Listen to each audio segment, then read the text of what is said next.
صبح امانتیں واپس کی. چلے میں یہاں پر تھوڑا آپ کو بیدار کرنے کے لیے اور آسان کر دیتا ہوں تاکہ انگلیاں چبا کے نہیں, تھوڑا بول کے آپ ذکر سن سکیں. یوسف کا ذکر ہوتا آپ انگلیاں چبا لیتے, گزارا ہو جاتا. یہ فخر یوسف کا ذکر ہے. وہاں پر حضرت عمران کے اس لال نے امانتیں واپس کی. جب ہم نے پوچھا علماء کرام سے قبلہ یہ امانتیں جو علی واپس کر کے گئے تھے یہ امانتیں کن کی ملکیت تھی؟ انہوں نے کہا کفار مکہ کی تھی. یہ کن کے پاس رکھی گئی تھی؟ یہ رسالت مآب کے پاس تھی.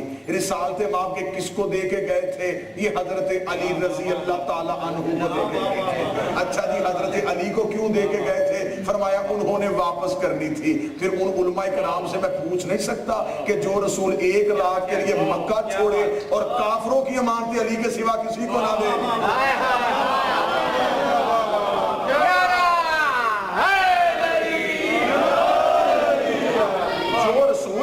چھوڑتے ہوئے کافروں کی امانتیں علی کے سوا کسی کو نہیں دیتے. وہ دنیا چھوڑتے ہوئے اللہ کی خلافت جیسی امانت علی کے سوا کسی کو کیسے. وہی یزید کا دادا لشکر لے کے حسین کے دادا کے دروازے پہ حسین کے بابا کو روکنے کے لیے آ گیا. خبردار ہم تمہیں نہیں جانے دیں گے. رات کی تاریکی کا فائدہ اٹھا کے یتیم عبداللہ مکہ چھوڑ کے چلے گئے. ہم تمہیں بھی جانے دیں تاکہ تم دونوں بھائی اپنا نیا دین بنا کے لے کے آؤ. جن غلاموں کو ہم زنجیریں باندھتے تھے انہیں تم نے ہمارے سامنے کھڑا کر دیا. تم نے مکہ کی تہذیب کا خیال نہیں رکھا, تم نے مکہ کے تمدن کا خیال نہیں رکھا, تم نے ہماری عبادت گاہوں کو غلط کہہ دیا, تم نے ہمارے بتوں کو جھٹلا دیا.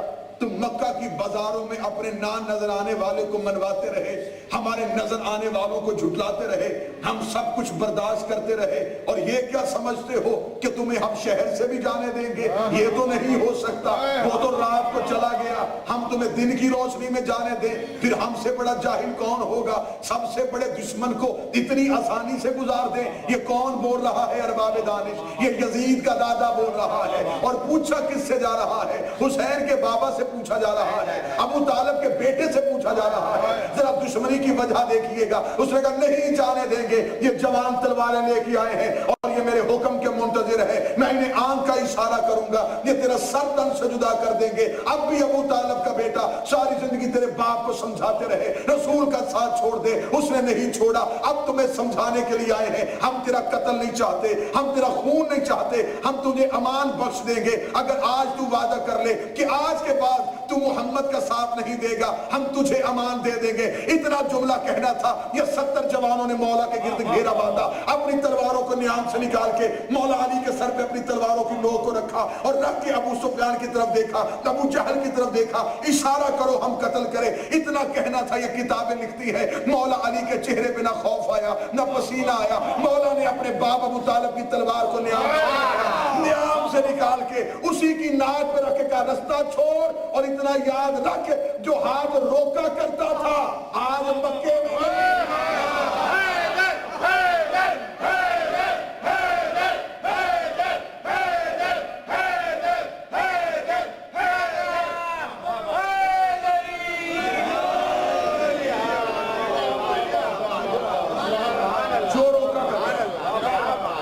جو روکا کرتا آج وہ مکہ میں نہیں.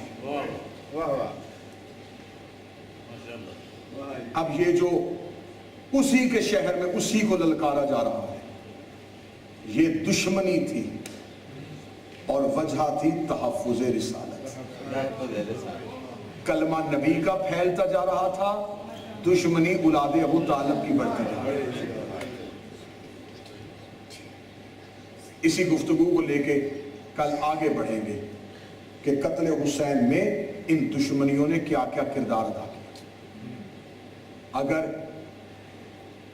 دشمنی نہ ہوتی اور یہ دشمنی اندر ڈھکی اور چھپی ہوئی نہ ہوتی تو قتل حسین کے بعد شاید انتقام کی آگ ٹھنڈی ہو جاتی, لیکن انتقام کی آگ پھر بھی ٹھنڈی نہیں تھی. اسی ابو طالب کی بیٹیوں کے ہاتھوں میں رسیاں پہنائیں, انہیں کوفہ اور شام کے بازاروں میں ملا، اور جو آوازیں بلند ہوتی رہی وہ آوازیں آج بھی لکھی ہوئی۔ وہ آواز کیا تھی کہ جس نے بدر اور احد کا بدلہ لینا، جس نے مکہ کے چھپے ہوئے بدلے لینے، آؤ اسی علی کی بیٹی بازار میں۔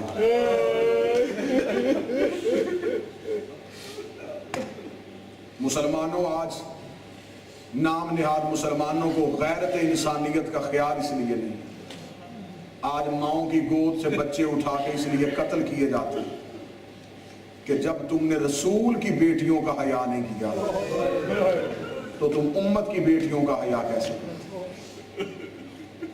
دشمنی ابو طالب سے تھی، بدلہ انہوں نے علی کی بیٹی سے لیا۔ چہلم کے سلسلے کی مجالس ہیں، واقعہ کربلا سے ہمیں آگے بڑھنا ہے۔ 10 دن محرم کی آپ کربلا سن سکے، ایک ایک شہید کی شہادت آپ نے سن لی۔ کربلا کے بعد حسین کی 2 اولادیں دین بچانے کے لیے گھر سے نکل رہی ہیں۔ ایک حسین کا بیٹا ہے، ایک مظلوم کربلا کی بیٹی ہے۔ بیٹے کا نام سجاد ہے، بیٹی کا نام سکینہ ہے۔ ایک جملہ کہوں گا جو مصیبت ادب سے سننے کے عادی ہیں، شاید اسی جملے پہ ان کی آنکھوں کا پرسہ تمام ہو جائے۔ ایک بیٹی تھی، ایک بیٹا تھا۔ اب جملہ مجھے سادات معاف کر کے سنیے گا، بیٹے اور بیٹی کا مقدر یہ تھا، جو مرنا چاہتا تھا وہ زندہ رہا، جو جینا چاہتی تھی وہ شام میں مر گئی۔ میں جملہ پھر پلٹا کے ادا کر دیتا ہوں، کچھ آنکھیں بغیر وضو کے رہ گئی، میں پھر جملہ بولتا، جو مرنا چاہتا تھا، جو ہر موڑ پہ کہتا تھا دعا کر تیرے سجاد تو موت آ جائے، وہ زندہ رہا۔ اور جو زندان میں زانوں پہ سر رکھ کے پوچھتی تھی پرندے تو گھروں کو واپس جاتے ہیں، ہم کبھی مدینے نہیں جائیں گے، کیونکہ سیدہ کی شہادت گزری ہے۔ مجھے 2 جملے شہدادی کی غربت کے پڑھنے، محرم کے بعد کے مضمون پڑھنے ہیں شہادت کے، تو ایک جملہ سید الساجدین کا پڑھوں گا، ایک جملہ اس حسین کی مظلومہ اور معصومہ بیٹی کا پڑھوں گا۔ یہ حسین کی وہ بیٹی ہے جو مصائب کی نہج البلاغہ ہے، جس کی عمر تھوڑی ہے، مصیبتیں زیادہ ہیں۔ ایک مجلس میں اس کی مصیبتیں کیا پڑھی جائیں، پورا عشرہ نہیں، سال پورا صرف جناب سکینہ ہی کے مصائب پڑھے جائیں۔ حسین کی اس بیٹی پہ کتنی مصیبت، جو مرنا چاہتا تھا وہ زندہ۔ ایک جملہ اگلا کہہ دیتا ہوں، عباس سے بڑے بہادر کا نام سجاد ہے۔ پھر جملہ کہتا ہوں، سرکار وفا سے بڑے بہادر کا نام سجاد ہے۔ جملہ میں نے خطابت میں نہیں کیا، میں دلیل دیتا ہوں۔ اگر بازار شام میں عباس کو جانا پڑتا تو شاید پہلے ہی موڑ پہ عباس مر جاتا۔ یہ تو طاقت امامت تھی جو ہر موڑ پہ سجاد زندہ رہے۔ یہ تو امامت کی طاقت تھی جس نے سجاد کو لرزنے نہیں دیا۔ قسمت دیکھنا وقت کے امام کی، بابے کے بعد جب دستار امامت سر پہ آئی ہے تو دستار امامت کے لیے جس محفل کا بندوبست ہونا تھا، مجھے سیدو معاف کر دینا، حسین کے بعد جب دستار امامت رکھی گئی تو خیموں کو آگ لگی ہوئی تھی اور سجاد کے سر پہ دستار امامت آ رہی تھی، اور شریعت کا پہلا مسئلہ چوتھے امام سے جو پوچھا جا رہا تھا، امامت منتقل ہو رہی تھی، اور شریعت کا پہلا مسئلہ جو پوچھا جا رہا تھا، اسی مسئلے پہ مسئلے پہ رونا۔ پہلا مسئلہ وقت کے امام سے کیا پوچھا گیا؟ ماں سامنے کھڑی ہو کے ننگے سر پوچھ رہی تھی، بتائیے کہ جل کے مرنا ہے یا باہر نکل؟ آنسو آپ کے اختیار میں نہیں، ہائے آپ کے اختیار میں۔ آنسو نہ نکلے ہائے ضرور کہیے گا، مصیبت میں گری یا اجر ہے، ثواب ہے۔ یہ اسی سجاد کو غیرت اللہ بھی کہا جاتا ہے۔ یہ وہ مولا حسین کے فرزند ہیں کہ ایک دن مولا حسین مسجد نبوی سے واپس آئے، سید الساجدین دروازے پہ بیٹھ کے رو رہے. مولا حسین نے پوچھا سجاد دروازے پہ بیٹھ کے کیوں رو رہے؟ فرمایا بابا میں گھر کے اندر جا رہا تھا, میری ماں وضو کر رہی تھی, میں باہر. سجاد وضو ماں کر رہی تھی, آپ باہر کیوں آئے؟ بابا ماں وضو کر رہی تھی اور عورت وضو کے بعد مسے کے لیے سر سے تھوڑی سی چادر ہٹا دی. اللہ جانے کس خیال میں بیٹھے ہو. سجاد نے کہا میں گوارا نہیں کرتا تھا میری نظر میری ماں کے بالوں پہ چلی جائے, جو بستے مدینے میں ماں کی چادر ہٹی ہوئی برداشت نہیں کرتا. اللہ جانے وہ وقت کون سا ہوگا جب جناب زینب ہلا کے کہہ رہی تھی سجاد آنکھیں کھول میرے سر پہ چادر نہیں. یقیناً میری مائیں بہنیں بیٹیاں سن رہی ہیں, ذرا پردے کی اہمیت کو دیکھنا.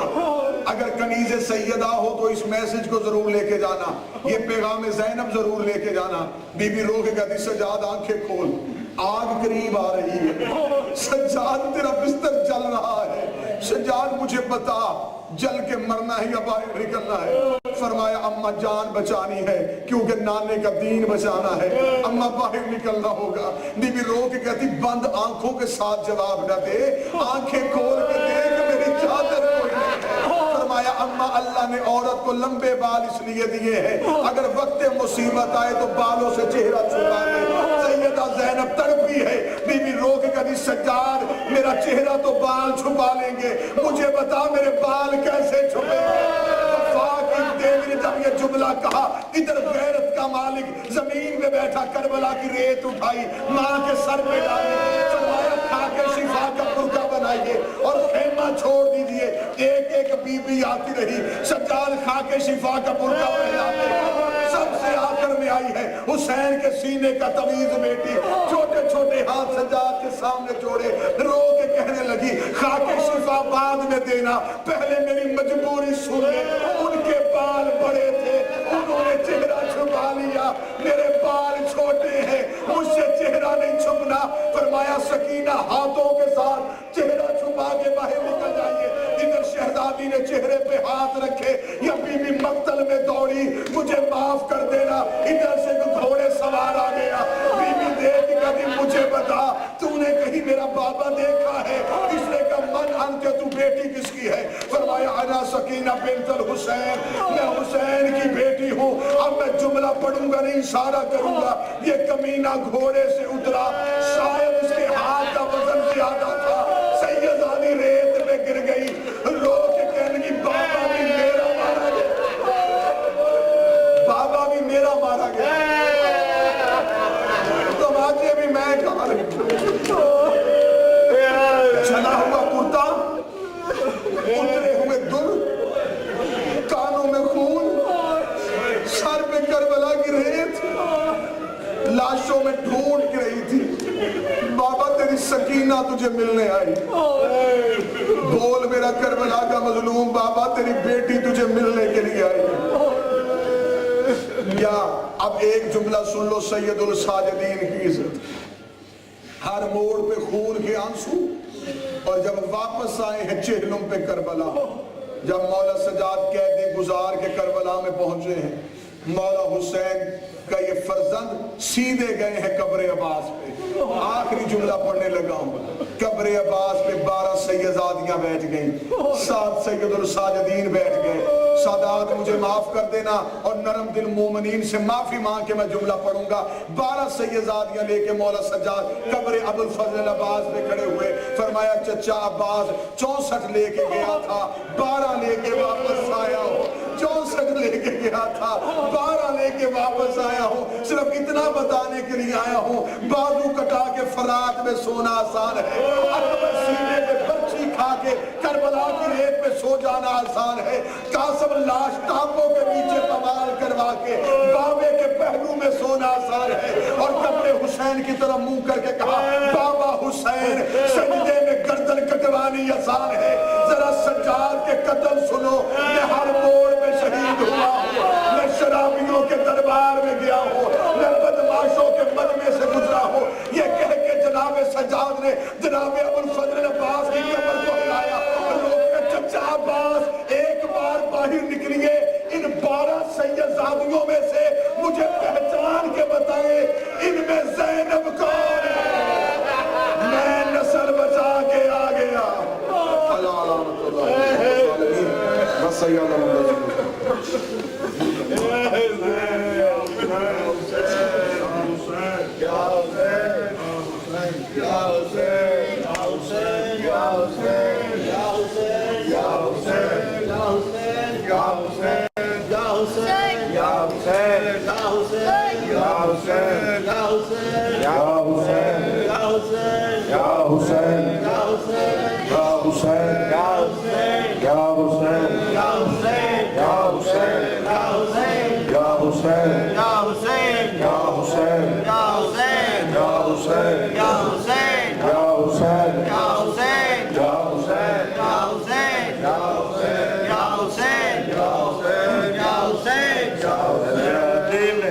مشکل ہے شام دا سفر سجاد نہیں ہے مشکل ہے شام دا سفر سجاد نہیں ہے مشکل ہے شام دا سفر سجاد نہیں ہے مشکل ہے شام دا سفر سجاد نہیں ہے مشکل ہے شام دا سفر سجاد نہیں ہے مشکل اکبر میرا قاتل اکبر میرا قاتل آبد دا ہم سفر سجاد نہیں ہے مشکل ہے شام دا سفر سجاد نہیں ہے مشکل ہے شام دا سفر سجاد نہیں ہے مشکل خدائے خون قیدی نہیں مرض کوئی پرانی اے شام کھا گئی یہ سجاد دی جوانی ہویا ضعیف یکدم ہویا ضعیف یکدم بازار دا اثر سجاد نہیں ہے مشکل ہے شام دا سفر سجاد نہیں ہے مشکل ہے شام دا سفر سجاد نہیں ہے مشکل او یار حاج بوندا چپ چپ سجاد رہندا پچھے حال کوئی آکے نہ شام دا لیندا کیڑے ظلم ویکھے آبد کیڑے ظلم ویکھے آبد دنیا نو کی خبر سجاد نہیں ہے مشکل ہے شام دا سفر سجاد نہیں ہے مشکل ہے شام دا سفر سجاد نہیں ہے مشکل اکبر میرا دا قاتل اکبر میرا دا قاتل آبد دا ہم سفر سجاد نہیں ہے مشکل ہے شام دا سفر سجاد نہیں ہے مشکل آخر باب آبد مشکل ہے میرا جینا اصغر ہے کربلا وچ شام گئی سکینہ کوئی گود میری خالی کوئی گود میری خالی کس دی لگی نظر سجاد نہیں ہے مشکل ہے شام دا سفر سجاد نہیں ہے مشکل ہے شام دا سفر سجاد نہیں ہے مشکل اصغر دا کرتا تیر